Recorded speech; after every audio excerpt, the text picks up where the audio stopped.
안녕하세요. 강대성의 경제적인 토크쇼입니다.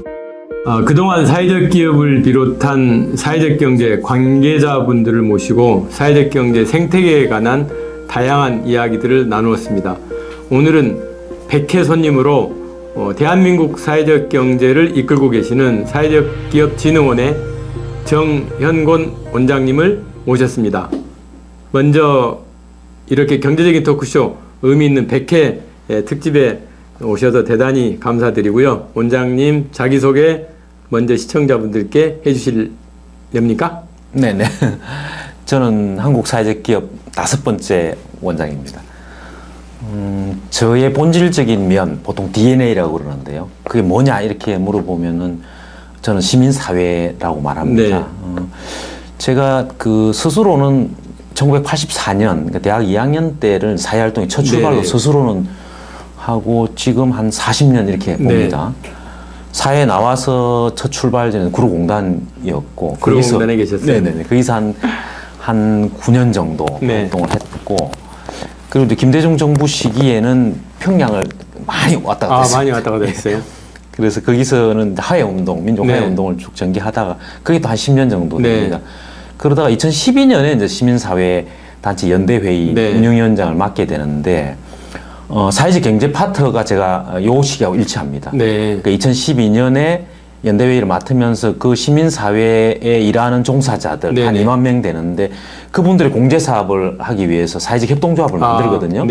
그게 1년 후에 만들어지는데, 그게 사회적 협동조합 동행입니다. 지금도 있는데, 그걸 제 이제 출발로 보고, 그리고 그게 한 2017년까지 제가 일을 하는데, 그 중간에 14년하고 17, 16년에 제가 아이쿠베 시민협동대학의 2학년 전담 교수를 하면서 지역생협 이사장님들하고 공부를 했습니다. 그리고 2017년 8월부터는 이제 외유를 했는데, 국무총리실, 대통령실 이렇게 갔다가 제가 이제 다시 사회적 경제 쪽으로 집중한 게 원장이 된 게 이제 1년 7개월 됩니다. 그냥 원장이 되신 게 아니고 그동안에 원장이 되기 위한 현장 수업을 많이 하셨어요. 제가 그렇게 보니까. 볼 수도 있겠습니다. 방금 원장님께서 말씀하셨는데 2021년 9월에 취임하셨고 이제 아마 임기로 보면 반환점을 도신 것 같습니다. 그동안 한국사회적기업진흥원장으로서 지내신 시간들이 어떠셨는지 궁금한데요. 제가 취임을 했을 때 입장문을 냈습니다. 그 입장문을 제가 다시 보면은 일자리의 보루인 사회적 경제기업의 성공을 위해 판로와 금융 등 진흥원이 할 수 있는 모든을 하겠다. 이렇게 하나 냈고, 또 한 꼭지는 지역의 사회적 경제 생태계 구축을 위해서 협동조합, 마을기업, 자활기업, 소셜벤처에다가 NPO, NGO, 자원봉사를 포함시켜서 자원을 모으겠다. 이렇게 얘기를 했습니다. 그러니까 판로 금융은 정답이고 지역 생태계도 정답인데, 다만 제가 해왔던 시민사회를 조금 붙여서 넓혀서 한번 말씀을 드렸고, 그러다가 이제 좀 준비를 해서 본격 인터뷰를 한 것이 이로운 넷이었는데, 그때는 집중점 2개를 제가 제시를 했습니다. 하나가 양적 성장 필요하다 이렇게 했고, 하나가 사회적 가치 측정하겠다 이렇게 얘기했거든요. 근데 양적 성장은 2007년도 육성법 이후로 봤을 때 굉장히 빠른 속도로 성장을 했고, 저도 그쪽은 성과가 크다고 생각합니다. 그래서 20년, 19, 20, 21년에 그 3년간의 성장세가 12.3%까지 나옵니다. 그렇게 해서 그 정점이 2021년이 되거든요. 그때 500개 기업이 나와서 연간으로는 최고가 나와서 정점이어서 사람들은 이제 질적 성장을 가야 돼 이렇게 얘기를 했는데, 사실 그때 합쳐봐야 3,500개. 그러니까 저는 적어도 2만 개 나와야 된다고 보기 때문에 아직 어마어마하게 양적으로 성장해야 된다 얘기를 하고, 다만 질적 성장을 위해서는 사회적 가치 측정 지표를 만들어내자. 그거를 좀 확보하게 하자. 이렇게 제기를 했고, 그게 올해 사회적 가치 측정센터로 시작이 된 거거든요. 나중에 이제 SBI 이야기 그 얘기 할 때 될 텐데, 그래서 저는 설계대로 순조롭게 해왔다. 이렇게 제가 말씀드릴 수 있겠습니다. 이제 시청자분들께서 그동안에 이제 이 경제적인 토크쇼에 많은 사회적 기업가들이 오셨어요. 그래서 많은 이야기들을 나누셨는데, 아마 이제 그동안의 토크쇼 안에 사회적 기업 진흥원이라는 이야기들이 많이 이제 대화를 나눴는데, 시청자분들께서는 진흥원이 어떤 일을 하는 거야 하는 거에 대한 약간 궁금증이 있을 것 같아요. 그래서 한국 사회적 기업 진흥원 어떤 것인지 우선 간략하게 소개를 좀 해주시죠. 이름 그대로입니다. 한국 사회적 기업 진흥원, 사회적 기업을 진흥시켜라 이렇게 되는 거고, 이게 다만 이제 이게 법에 명시돼 있죠. 사회적 기업 육성법에 명시되어 있는 네네. 2007년에 만들어졌고 그리고 고용노동부에 소속이 되어 있습니다. 법의 취지는 이렇게 되어 있습니다. 사회적 기업을 창업하고 육성하도록 해서 국가가 이게 중요합니다. 국가가 충당하지 못하는 사회 서비스나 일자리를 만들어내게 하자. 네네. 그리고 그렇게 하는 것을 사회적 기업이라고 하자. 이렇게 명시를 하고 네. 그 전문적 지원 기관으로 제 진흥을 세운 것이죠. 네. 그래서 범주는 한 3가지 정도 봅니다. 하나는 창업의 지원이고 그다음에 또 하나는 사회적 기업 만들고 나 스케일업 지원이고 네네. 그리고 3번째가 사회적 기업에 도와줄 수 있는 자원을 저희 국가의 일부 예산뿐만 아니고 대기업이라든가 공공기관이라든가 또는 지자체 자원을 연결시켜주는 네네. 생태계 조성 이렇게 네. 되어 있습니다.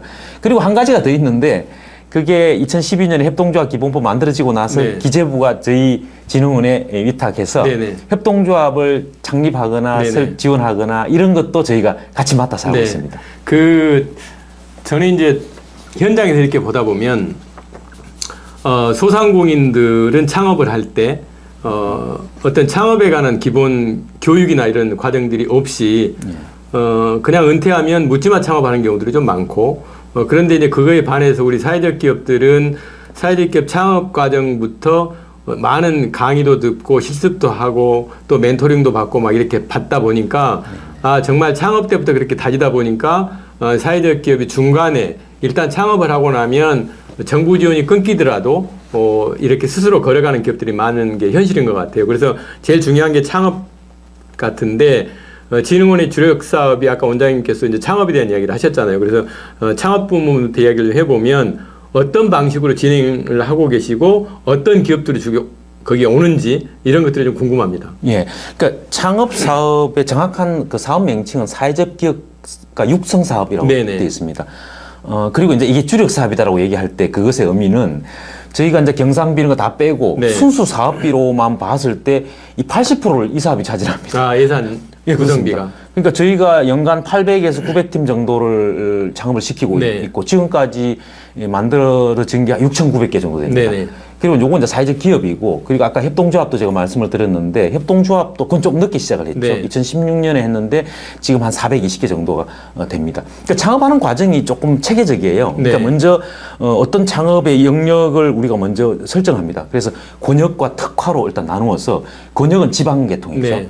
그래서 지금 저희 광역시도를 한 5개 권역으로 나누어서 범주를 정하고 또 하나 특화 부분은 예를 들자면 환경 재생 에너지 분야를 정한다거나 사회 서비스, 문화, 청소년 교육, 청년 자립 네. 또는 농어촌 살림 이렇게 해서 필요한 분야의 사회적 기업 약성하는 걸로 네네. 하거든요. 그리고 이렇게 해서 정해놔 놓고 여기에 맞는 창업 기간은 저희가 한 30개 정도를 모집합니다. 30개. 예, 네. 그리고 이 모집된 창업 기간에다가 최소 15개에서 55개까지 창업팀을 배당하는 방식으로 네네. 저희가 진행을 하고 있습니다. 주로 그 이제 발굴된 기업들한테 어떤 혜택, 어떤 지원들이 들어가나요? 그러니까 창업팀으로 들어오려면 네. 일단 3명 이상으로 구성이 돼야 네네. 되는데 보통 창업하면 창업 안 된 팀들만 오나 이렇게 생각할 수가 있는데 네네. 그렇지는 않고 법인 설립 후 3년 이내의 기업은 다 응모할 수가 있습니다. 네. 저희가 초기에는 미창업팀을 대상으로만 했었어요. 네네. 근데 그렇게 하는 것보다는 창업한 단계에서 초기에 성장을 하는데도 도움을 주자 그래서 저희가 공모 대상 범위를 확장을 했습니다. 네. 그렇게 해서 저희가 범위를 잡는 것이고요. 그리고 이제 가장 궁금한 것이 이제 지원금인데 저희는 일단 평균 3천을 한 개 창업팀당 3천만 원을 지원합니다. 그런데 이제 이 창업하는 단위도 좀 규모나 이런 것이 다양하기 때문에 저희가 3천만 원을 기준으로 해서 최대 5천만 원까지 줄 수 있도록 이렇게 설계를 하고 있고요. 돈을 주는 방식은 보통 비슷합니다. 먼저 시작되면 주고 또 중간 평가해서 나머지 드리고 이제 이런 식으로 진행을 하고 있는데 이번에 저희가 바꾼 거는 원래 초기에 딱 선정이 되면 50%인 1,500을 지원합니다. 근데 이번에 보다 보니까 좀 창업 아이디어가 굉장히 좋고 그래서 우리 속담에 그런 말 있잖아요. 시작이 반이다. 반이다. 그러니까 초기에 딱 많이 주어서 할 수 있는 곳이 있다면 그렇게 하자 그래서 2,500만 원까지 지원하는 걸로 올려놨습니다. 저희가 이제 창업을 쭉 1년 동안 진행하지 않습니까? 그러면 진입의 최종 관문이 뭐냐? 그건 사회적 기업, 인정 사회적 기업이 되는 겁니다. 근데 이제 인정 사회적 기업이 되자면 시간이 더 걸리기 때문에 그 전 단계로 예비 사회적 기업 단계를 둡니다.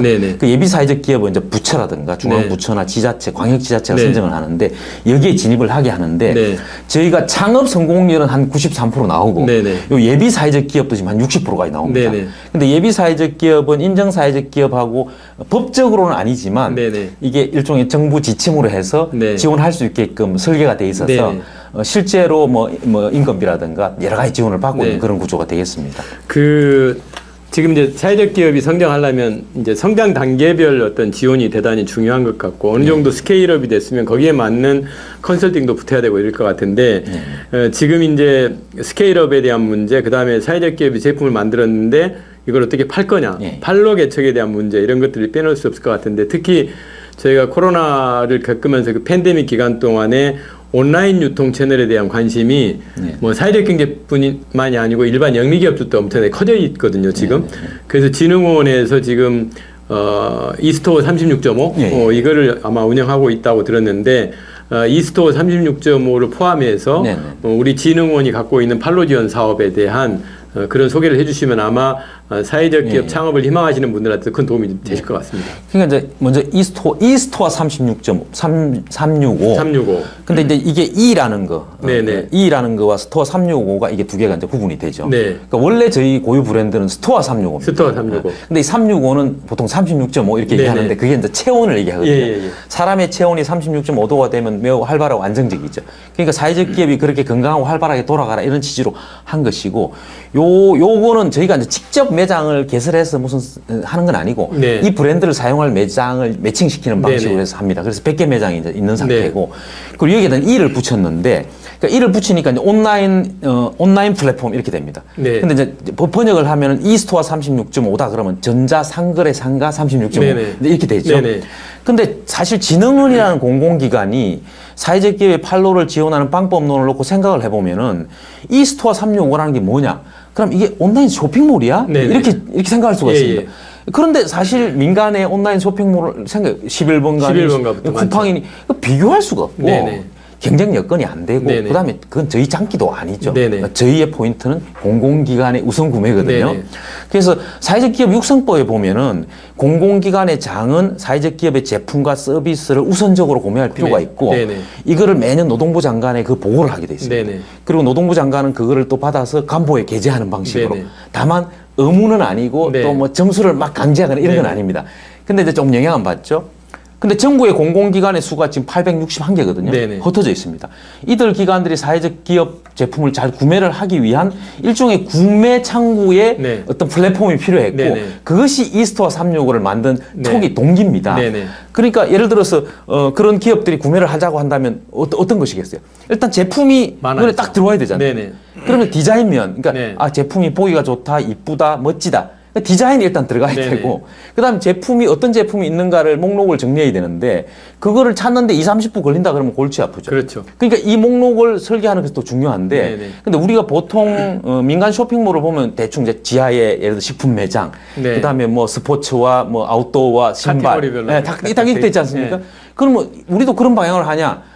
근데 원래는 어떻게 해야 되냐면 교육청이 필요로 하는 것이 뭐지? 교육 제품이 뭐가 있지? 그렇게 해서 교육 제품이 필요한 걸로 하고, 그러니까 즉 공공기관의 수요에 맞춤으로 이게 등록을 해야 되는데 지금 저희가 그렇게 돼 있지는 않습니다. 그러니까 지금은 좀 어수선해요. 지금은 B2G, B2B, B2C 다 섞여 있습니다. 그게 좀 어수선해 정리를 하려고 그러고 그리고 이거 말고 저희가 판로 쪽에서 가장 강력하게 내세우는 것은 유통 소셜 밴드인데 아무래도 이 영업을 하는 사람들이 나서서 하는 것이 좋기 때문에 저희가 7천에서 1억 정도 공모를 해서 유통 밴드를 모집해서 그분들이 사회적 기업하고 밀착해서 판매를 하게 합니다.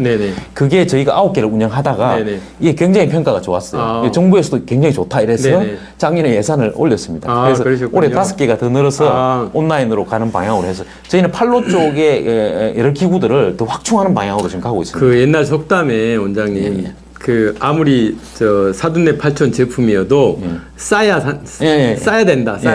근데 요즘 소비자들은 싸고 또 스토리가 있어야 되고 또 품질도 마음에 들어야 되고 뭐 여러 가지 것들을 이제 옛날 소비자들보다는 요구 조건들이 많이 까닥스러워졌잖아요. 그래서 지금 우리 사회적 기업 제품들이 시장에서 어느 정도 자리매김하기 위해서는 이제 어떤 그 서비스도 나아져야 되고 제품에 대한 가격, 아까 뭐 품질 뭐 이런 거 다 좋아져야 될 것 같은데 얼마 전에 제가 이제 보니까 전문 컨설팅 지원 사업을 이렇게 하신다 그러는데 저는 아주 좀 사회적 기업들한테는 아주 도움이 될 만한 아주 그 핵심을 찌르는 도움이 될 만한 사업이라고 생각을 하는데 이 사업에 대한 거 한번 설명을 좀 해주시죠.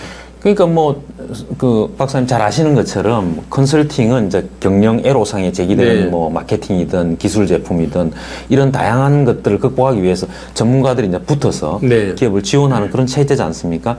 근데 저희가 이제 사회적 기업이 인정이 한 3,500개가 되는데 다 지원을 하는 건 아니고 네. 저희가 이제 그 요청을 하는 기업을 하는데 1년에 한 150개에서 160개 정도를 네. 컨설팅하는 체계로 되어 있습니다. 근데 이번에 이제 바꾼 게 뭐냐 하면은 지금 사회적 기업 업력이 벌써 지금 법률적으로 봐도 벌써 벌써 2007년이니까 그렇죠. 한 15년 정도 네. 되는 데다가 기업 업력도 됩니다. 그러다 보니까 기업의 성장 추세라든가 크게 굉장히 다양해졌습니다. 네. 그 다음에 또 지금 상황이 굉장히 기업 환경도 굉장히 많이 바뀌었습니다. 사실 코로나 겪었던 어려움도 있지만은 지금 새롭게 밀려오는 ESG라고 그렇죠. 하는 것도 예. 굉장히 어려운 그 상태고 특히 디지털 전환 이런 것도 굉장히 어렵습니다. 그래서 지금 저희가 기업이 처해 있는 다양한 성장 단계와 기업 환경에 맞춤한 형태의 컨설팅이 되지 않으면 사실 컨설팅이 별로 도움이 안 된다는 네네. 판단 하에서 저희가 이번에 개편을 하게 됐는데 네. 개편 방식은 그렇습니다. 가장 중요한 것이 기업의 현상을 진단하는 것이거든요. 네. 그래서 그전에는 꼭 의무조항으로 하진 않았는데 이번에는 모든 신청 기업들은 그 기업의 상태에 대한 진단을 하도록 했습니다. 네네. 그리고 진단을 굉장히 다양하고 구체적으로 받게 하고 그다음에 이 진단에 맞게 이제 매칭을 시켜야 되는데 그 매칭을 하기 위한 전문가 풀을 저희들이 충분히 확보를 해서 네네. 이 두 개가 정확하게 매칭되도록 하는 그런 작업을 이번에 했습니다. 그래서 네네. 전문 컨설팅이 조금 더 실효성이 가는 것으로 정리를 했고요. 네. 그다음에 올해 조금 특징적으로 저희가 구상했던 것은 사회 서비스 분야에 대한 그 윤석열 정부의 네네. 요청이 굉장히 많이 네네네. 들어왔습니다. 그래서 그 부분에 대해서 어떻게 할까 이제 생각을 하다가 저희가 별도의 좀 그 컨설팅 항목으로 좀 규모화를 해서 예컨대 사회 서비스 중에서 조금 잘 하고는 있지만 특정 지역에 한정돼 있는데 프랜차이즈를 하고 싶다 이렇게 되면은 그 업체가 프랜차이즈를 하려고 하는 그런 사업이 합당하다 생각되면 그럼 프랜차이즈를 하게끔 도와준다든가 또는 어떤 지역에 있는 기업들이 그 사회 서비스를 하는 몇몇 기업들이 합쳐서 이 지역의 사회 서비스를 체계적으로 하겠다라고 제기를 한다면 그것 또한 지원할 수 있다라는 것을 새로 설계해서 이번에 공부를 하고 있습니다. 예. 나중에 중앙사회 서비스원과도 그 코업을 좀 하면 좋을 것 같아요. 지금 그 코업을 시작하고 있고 네네. 이미 그 조상민 원장하고 저하고 몇 번 만나서 그 대목들을 협력 중에 있습니다. 거기도 이제 1주년 돼가지고 또 네네. 이제 새로운 사업들을 많이 준비하고 있는 것 같아요. 예, 그렇습니다. 그리고 그 대한민국 사회적 경제 박람회 맞죠? 네네. 그게 이제 저는 거의 매년 가봤는데 작년에는 이제 경주에서 7월달에 이제 행사가 있어서 가봤는데 상당히 사회적 기업 제품들을 많이 알리는 그런 효과는 있는 것 같아요. 그래서 그 박람회 목적은 어떤 거고 지금 올해는 그러면 또 어디서 열리는지 그거에 좀 제가 부산인가로 들고 있는데 맞는지 모르겠는데 그게 작년하고는 또 좀 색다르게 부산 또 이제 엑스포 유치권도 있고 막 그래서 그 이야기 좀 나눠보죠. 이게 이제 박람회라 그러면은 큰 이벤트를 열고 그 이벤트에 사람을 대거 모으는 거 아니겠습니까? 그리고 그 박람회가 예를 들어서 보통 큰 박람회 2년 전부터 준비를 하는 거니까 저희는 그래도 한 5개월 정도 준비합니다. 그럼 그 기간 동안에 계속 홍보를 합니다. 그러니까 국민들 입장에서도 그걸 접할 기회가 많아지니까 이제 그 박람회를 하는 이유가 이제 있는 것이죠. 근데 저희가 초기에 이 박람회를 설계했을 때는 판매 쪽에 주안점을 두었습니다. 저희가 지금 박람회가 5회입니다. 5회인데 금년이 5회입니다. 근데 이제 그 5회라고 하는 것은 통합 박람회를 의미합니다. 근데 박람회가 처음 시작된 건 2012년이거든요. 그때는 이런 사회적 경제 박람회가 아니고 사회적 기업 박람회. 기업 박람회하고. 그리고 그때는 마을 기업도 있고 자활 기업도 있으니까 각자 막 이런 걸 한 거예요. 근데 그때만 해도 판로가 잘 안 열리고 그러다 보니까 저희가 그 박람회를 하면서 주안점을 이제 판로, 그러니까 사회적 기업에게는 판매할 수 있는 공간을 주고 국민들을 모아서 사게 하자 이런 게 많이 방점이 돼 있었는데 이제는 완전히 좀 바뀌어가지고 통합 체계, 즉 지금은 소셜 벤처까지 포함시켜서 협동조합 소셜 벤처까지 포함시켜서 이제 사회적 경제 박람회를 하면서 판매도 물론 중요하지만 오히려 더 중요하게 국민에 대한 이 사회적 경제에 대한 인식을 높이는 쪽으로 방향을 잡았습니다. 그래서 지금 그 통합 박람회 맨 처음 개최된 것이 대구입니다. 대구. 그리고 대전. 근데 실제 한 이틀 상간에 연인은 한 3만 명이 오니까 굉장히 북적이는 거고 그리고 작년에 경주에 했을 때 했던 곳이 그 하백 컨벤션 센터라는 곳인데요. 그 센터가 건립되고 나서 그렇게 사람이 많이 온 것이 그것이 처음이다. 그러니까 박람회를 지역에서 돌면서 하는 것은 지역도 활성화시키는 그렇죠. 그런데 기여한다 이렇게 보면 좋겠고 올해 부산 박람회는 조금 특징적인 것은 백스코니까 백스코. 장소가 굉장히 높습니다. 그래서 지금 어떻게 설계하고 있냐면 전시장과 행사 기념하는 행사장을 한 공간에 설계를 합니다. 그러니까 판매 물건을 사는 사람들이 물건에 대한 애착도 생기지만 또 그 부대 행사들을 특히 이제 보면서 사회적 경제라는 것이 무엇이구나 라는 걸 인식할 수 있는 걸 통합시켜서 갑니다. 근데 이제 이렇게 되는 거는 사실 과거보다도 지금 사회적 경제 제품의 디자인이라든가 품질이 굉장히 좋아졌습니다. 그렇죠. 그러니까 이제는 좀 이렇게 말하자면 기념 행사를 하는 이 주요 저명 인사들도 사회적 기업 제품의 옆에 서서 좀 당당해질 수가 있는 상황이니까 그걸 올해 통합을 시킨 거예요. 그리고 이게 부산이 지금 2030 엑스포를 유치하려고 하니까 부산도 이번에 좀 신경을 쓰는 것 같습니다. 그래서 올해 행사는 조금 더 다채로워질 것이다 이렇게 예측하고 있습니다. 올해는 저는 작년에 이제 경주 갔는데 올해는 이제 고용노동부나 기획재정부 이제 그 수장들께서 좀 오셔가지고 축하를 좀 해줬으면 좋겠다는 생각이 좀 들더라고요. 그래서 전번에 어디 노동부 가서 그 이야기 좀 했어요. 저는 꼭 장관님 좀 오시게 해달라 그렇게 했었는데. 이제 박람회 이야기 이제 넘어서 그 일반인들이 좀 낯선 소셜 캠퍼스 온 이런 걸 운영하고 있잖아요. 지금 제가 알고 있기로는 이제 제주도까지 작년 11월인가요? 12월인가? 12월. 개소를 한 것 같은데 소셜 캠퍼스 온 어떤 곳인지 설명을 좀 해주시죠. 제주가 17번째로. 17번째인가요? 그러니까 소셜 캠퍼스 온 저는 굉장히 이 이름이 좋습니다. 그러니까 온 하면 불이 탁 켜지는 거잖아요. 불이 탁 켜지는 것이 이제 온이니까 뭔가 활발하다 이런 것이고 캠퍼스도 좋은 개념이고 이제 캠퍼스인데 소셜이니까 그러니까 소셜 캠퍼스가 반짝반짝거리고 활발하다 이런 취지니까 저는 이름을 굉장히 마음에 들어합니다. 근데 사실 소셜 캠퍼스 온을 조금 드라이하게 말씀을 드리면 오피스입니다. 그러니까 사회적 기업의 오피스로 만든 것입니다. 그러니까 우리는 이제 소셜 캠퍼스 온을 소캠 이렇게 하거든요. 근데 그거에 기업을 모집을 해서 한 50개를 모집합니다. 그리고 이제 20개는 상주를 하고 30개는 등록을 해서 그 공유 공간을 이용하는 것인데 일단 그것을 기본으로 해서 저희가 이제 그런 사무실이 필요한 기업들이 창업 스타트업들이 그런 게 많이 필요합니다. 그래서 스타트업들을 모아서 이제 그런 공간을 제공하고 제공한 그 공간에서 상호 협력하거나 또는 그거를 저희가 직접 운영하는 게 아니고 지역에다가 그 운영을 맡기거든요. 그럼 그분들이 2명의 멘토를 두어 가지고 기본적으로 뭐 애로 좀 상담한다든가 또는 교육 프로그램을 넣어준다든가 이렇게 해서 그것이 초기에 좀 육성될 수 있도록 그런 도와주는 역할을 한다고 보면 좋고 그 다음에 요 소셜 캠퍼스 온에 대한 그 참가자들의 만족도가 상당히 이제 2개 측면에 저희가 만족도 조사를 하는데 하나는 이제 서비스 측면은 잘 나옵니다. 92점 이렇게 나왔어. 그러니까 기업들도 그 운영하는 기관들이 제공하는 정보라든가 이런 것들에 대해서 서비스는 괜찮다 이렇게 보고 있는데 시설 환경 측면은 조금 점수가 낮습니다. 접근성이 떨어진다. 아니 근데 이제 그런 문제인데 저희가 오피스는 기본인데 그리고 대부분 카페를 해서 자유로운 공간을 배치합니다. 그리고 요즘은 조금 그 요런 촬영을 할 수 있게 자기 상품도 하고 또 라이브 커머스 같은 걸 하기 위해서 이런 것도 조금 배치를 하는 식으로 추세가 되고 있는데 사실은 굉장히 중요한 게 시제품 제작을 가능하게 하는 부분이 사회적 경제 기업의 어떤 한 단계 끌어올 수 있는데 요 점에 있어서는 조금 저희가 부족해서 점수가 좀 낮게 나옵니다. 근데 제가 이제 지난주에 강원도를 갔는데 거기서 제가 번뜩이었던 게 뭐냐면은 실제 사회적 기업이 어떤 제품을 만들어내고 하는 데 있어서 디자인이 굉장히 중요합니다. 디자인, 그렇죠. 그다음에 이 디자인을 만들었을 때 그 판매까지를 판단하는 경영 판단, 마케팅과 경영 판단이 중요합니다. 그래서 저는 사회적 기업과 디자인 기업, 마케팅 기업, 경영 분석이 하나의 체계로 연합 체계로 구축해서 그것을 중심으로 해서 판매를 해 나가는 구조를 이 지역 단위, 즉 소캠이 있는 광역 단위로 배치를 한다면은 굉장히 활발해지겠다라고 생각이 들었고 그래서 앞으로 소캠을 그러한 좀 더 한 단계 업그레이드 할 수 있는 그런 주요 거점 공간으로 만들어야 되겠다 이런 생각을 현재 하고 있습니다. 앞으로 기대가 됩니다. 그 원장님 부임하시고 나서 이제 또 하나 변화가 금년도에 아마 신설된 부서 2곳을 또 만드셨잖아요.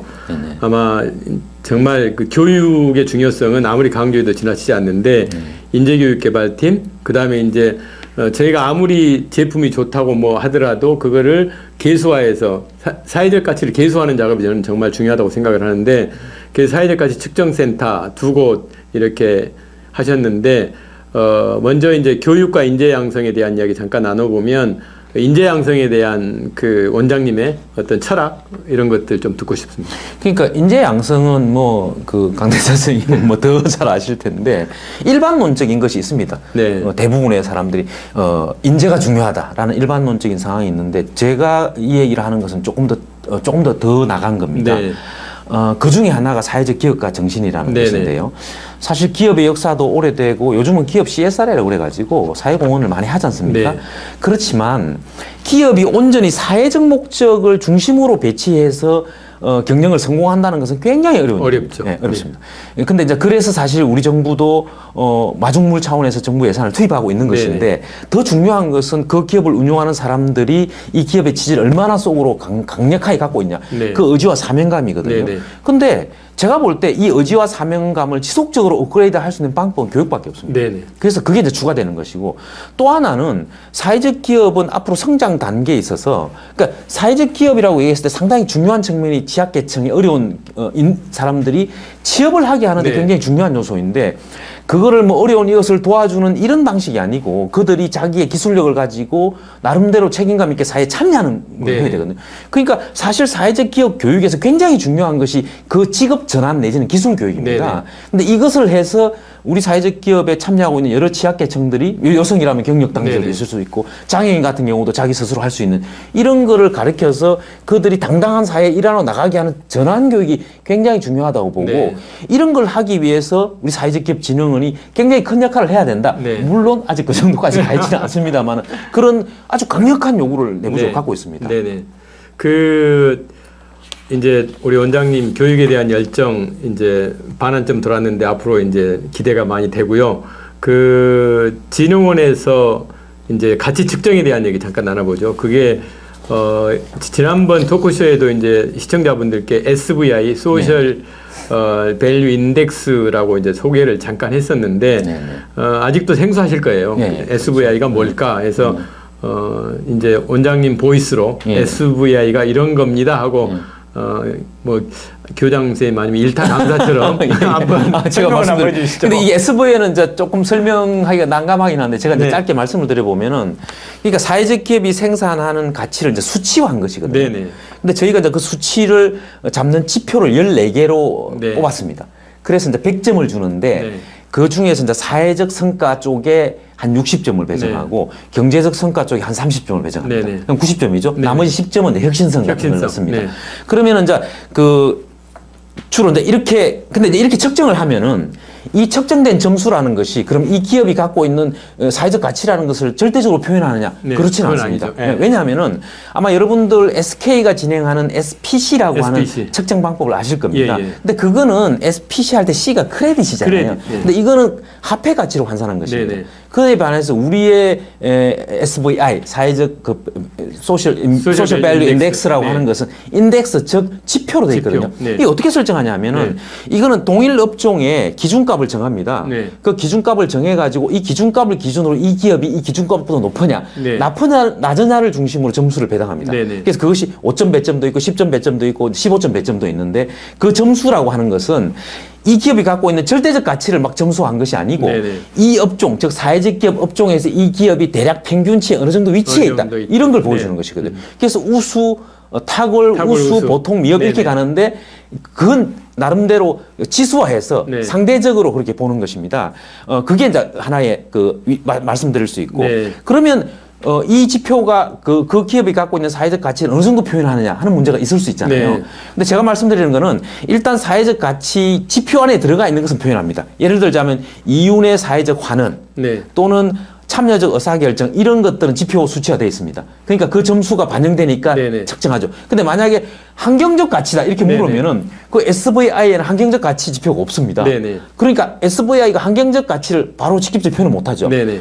그래서 저희가 보아하는 그 혁신성 지표에다 네네. 기타를 넣어서 서술할 게 했거든요. 네네. 우리 기업은 환경 이렇게 합니다. 예, 예. 그러니까 나름대로 상대적 지표다 이렇게 보시면 네네. 좋겠고, 근데 이 지표가 실제 쟁점이 되는 것은 이 지표의 배점에 대한 배경을 둘러싼 쟁점이 있습니다. 네네. 제가 이제 아까 사회적 성과 지표하고 경제적 성과 지표를 이렇게 나눠서 봤는데 6대3으로. 예를 들어서 일자리 창출을 하는 기업이 있다고 치면은 네. 이 일자리 창출 기업의 사회적 가치를 측정한다고 하면은 일단 일자리 창출에 가장 중요한 것이 고용이거든요. 네네. 그럼 고용 지표가 먼저 설정이 됩니다. 네. 근데 이 고용 지표는 기본적으로 경제적 성과에 들어갑니다. 그런데 일자리를 창출하는 것이 또한 사회적 가치다라고 정리가 되어 있어요. 네네. 그러니까 이 기업은 일자리를 창출해 줌으로써 사회적 가치 점수도 또한 부가적으로 받는 거예요. 네네. 그러니까 이 기업은 사회적 가치도 점수를 많이 받고 경제적 가치도 많이 받으니까 이 점수가 높아지는 거예요. 네네. 그러니까 사회적 기업에 측정을 하려는 상당한 기업들은 네.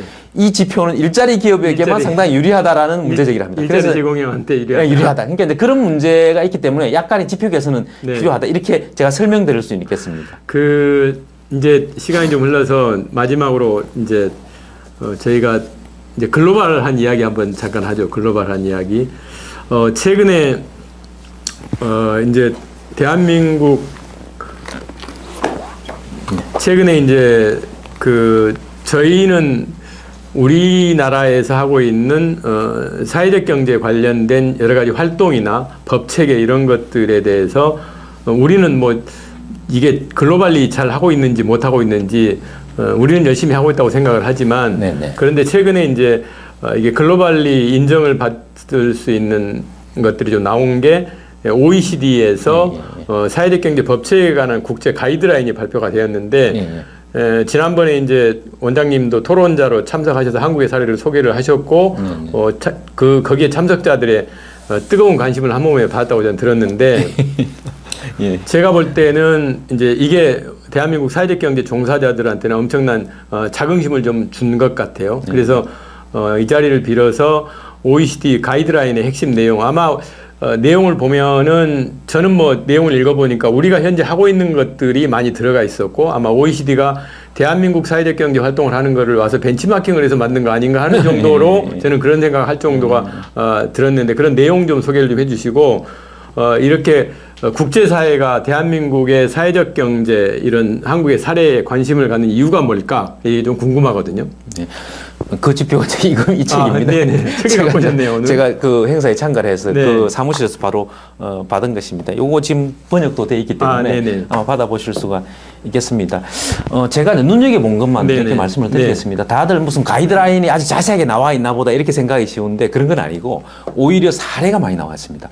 그래서 제가 이제 이걸 보면서 조금 눈여겨본 사례를 말씀을 드려보면은 요건 그러니까 SSE라고 표현합니다. 저쪽은 네. 솔리데리티를 넣어서 연대라고 표현해서 우리 사회적 경제 기업에다 재단법인, 사단법인까지 넣어서 하거든요. 네네. 굉장히 범위가 포괄적인데, 근데 이 OECD가 저는 이 대목이 굉장히 신기했는데 일반 기업과 SSE를 구분하면서 이렇게 표현을 합니다. 요즘 기업들도 사회적 책임과 환경 측면을 고려하는데 이러한 책임을 다한다고 하더라도 기업 활동의 근본적 동기인 영리를 추구하고 이윤 배당을 제한하지 않고 또 최고 경영진의 의사결정을 포기하지 않기 때문에 이들은 SSE로 인정받을 수 없다 이렇게 얘기를 하고 그러니까 우리 같으면은 그냥 SSE하고 같이 합시다 이래야 되는데 너 SSE 아니야 이렇게 얘기하는 게 좀 당당해 보였다는 걸 말씀드리고 그리고 케이스로는 전 당연히 영국에 관심이 갑니다. 영국은 뭐 아마 여러분들 다 아실 거예요. CIC라고 하는 공동체 이익회사라고 하는 것이 있는데 다 알려져 있고 또 많은 사람들이 얘기를 했는데 제가 좀 본 건 수치입니다. 그게 처음에 만들어질 때 200개였거든요. 2005년도. 우리보다 2년 넘게 했죠. 근데 19, 20년에 18,904개가 됐어요. 그렇게 늘었어요. 그러니까 우리가 2007년에 57개, 55개 이렇게 시작했는데 저희가 지금 3,568개 이렇게 얘기하거든요.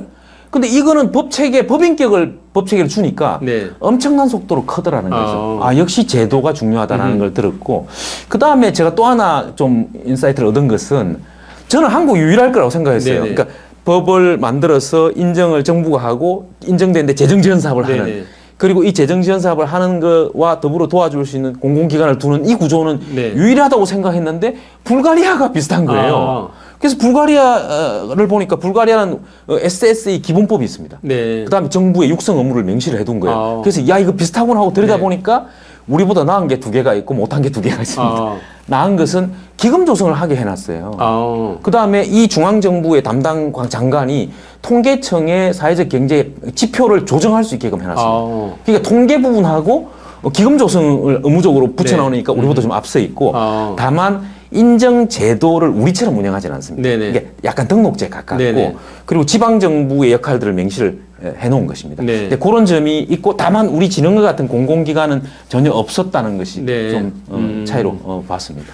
원장님 올해 SBI 이제 설명은 잘 해주셨고요. SBI가 이게 확산이 되려 그러면 저는 뭐 전담 기구가 좀 필요할 것 같아요. 그래서 아마 원장님께서 전담하는 센터를 아마 출범했다고 들었는데 센터의 설립 취지, 역할 그리고 뭐 어떤 역할을 할지는 대충은 짐작이 가는데 앞으로의 방향성 이런 거에 대해서 간단히 설명을 해주시면 큰 도움이 될 것 같습니다.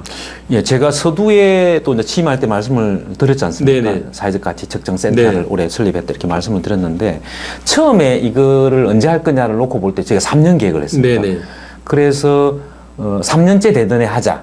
그래서 작년에 준비 TF를 만들면서 그 3년째 되는 해면 23년, 4년, 5년에 이제 만드는 걸로 했는데 그건 곤란하다. 네. 그래서 순서를 바꾸자. 결론부터 내고 과정을 잡자. 네네. 일종의 연역법 같은 거죠. 네네. 그런 식으로 해서 센터 설립을 먼저 해서 첫 해 그냥 센터를 만들게 된 네네. 것입니다. 그리고 이제 요 올해에 한 1,500개 정도 기업에 측정을 하고 네. 요 지표를 한 2년간 사용하면은 한 2년간 한 3,000개 되니까 저희가 인정 사회적 기업의 50%를 이제 가자 네. 이렇게 계획을 세웠습니다. 근데 이 단계에서 즉 SBI 측정센터를 만들고 안정시키는 가장 중요한 것이 이 제도의 활용입니다. 근데 SBI는 측정치를 어디서 쓰느냐는 문제가 중요하거든요. 네. 세 군데 사용합니다. 하나는 인정사회적 기업이나 지자체에 일자리 지원금을 달라 네. 또는 사업개발비 지원금을 달라고 요청할 때 이 SBI 지표가 들어가야 됩니다. 네네. 그다음에 보통 인정기업은 3년의 인정 그 지원 기간이 끝나는데 단 한 번 더 신청할 기회가 있습니다. 일자리 지원금에 한해서 재정지원 사업으로 이제 엮어서 이렇게 활용하시는 그러니까 그렇게 돼 있습니다. 그렇게 해야만이 이 SBI에 대한 가치가 살아나는 네네. 것이기 때문에 그래서 거기에 또 한 번 사용합니다. 그리고 이제 작년부터 저희가 이제 사회적 기업 인정을 받을 때 유형이 여러 가지인데 그 중에 기타형이라고 해가지고 네네. 창의혁신형이 있습니다. 이 창의혁신형의 인정을 받을 때는 네. 그 저희 인정 기준에서 사회적 가치 환원이라고 하는 그런 차원에서 SBI 지표를 넣어야만 네네. 되게끔 그렇게 조처를 했습니다. 그런 정도에서 변화가 이제 있었기 때문에 네네. 저희가 과감하게 시도를 한 것이고 그리고 지금 더 중요한 것이 데이터입니다. 네. 그러니까 제가 이제 데이터다 그러면은 아까 앞에서 말씀드린 것처럼 어떤 기업이 사회적 가치를 측정을 받아서 내가 80점이다, 90점이다 하는 그 최종 결과치가 중요한 게 아니고 네네. 그 각각의 지표들이 갖고 있는 데이터들의 점수들이 다 있어야 네네. 됩니다. 그리고 이런 데이터들, 정보들이 다 연결되게끔 하는 것입니다. 네. 왜냐하면은 이 사회적 기업이 인정을 받을 단계에 들어왔을 때도 인정 기준에 입각한 측정치가 나옵니다. 네. 그다음 이 기업은 1년에 2번씩 사업 보고서를 또 내야 됩니다. 네. 그것은 주로 경영 성과들이 반영되어 있는 것이죠. 그러니까 인정 단계의 가치 측정 데이터와 성과 보고서의 측정 데이터, 그다음에 SBI 측정 데이터가 다 인간이 많습니다. 네. 그러니까 이런 연관들을 하나의 데이터 통합을 해야만이 이 기업이 어떤 단계에 있고 어떻게 성장하고 있고 이런 걸 다 알 수가 있습니다. 네. 이것이 굉장히 중요한 겁니다. 네. 그래서 저희가 이번에 올해에 정보화 사업을 진행하면서 이 데이터 통합을 시도하게 됩니다. 그래서 데이터 통합이 되면 기본적으로 SBI는 전체적인 모든 것이 SBI로 수렴되는 구조가 네네. 짜여집니다. 그리고 그 다음에 이제 아까 제가 지표 개선 이야기를 했는데 네네. 지표 개선을 하라고 저희가 용역을 하다 보면은 다들 지표를 어렵게 만들어요. 네. 고도화시킨다고. 네. 근데 제가 이후에 이번에 그 권고안 나온 거 보니까 이렇게 돼 있습니다. 복잡하게 하지 마라. 그렇죠. 현장을 중시해서 단순화하라 이렇게 네. 돼 있거든요. 네네. 근데 이걸 단순화하려면은 이런 각각의 지표의 데이터 통합들이 연결돼 있으면 지표는 단순하게 할 수 있습니다. 네네. 그러니까 저는 측정의 정확성 문제, 데이터 통합의 문제, 그다음에 지표 개선 문제를 하나로 연결해서 가는 네. 것이 올해 이 센터를 운영하는 목표입니다. 이게 되면 저희는 더 확장시킬 수 있습니다. 그렇죠. 네.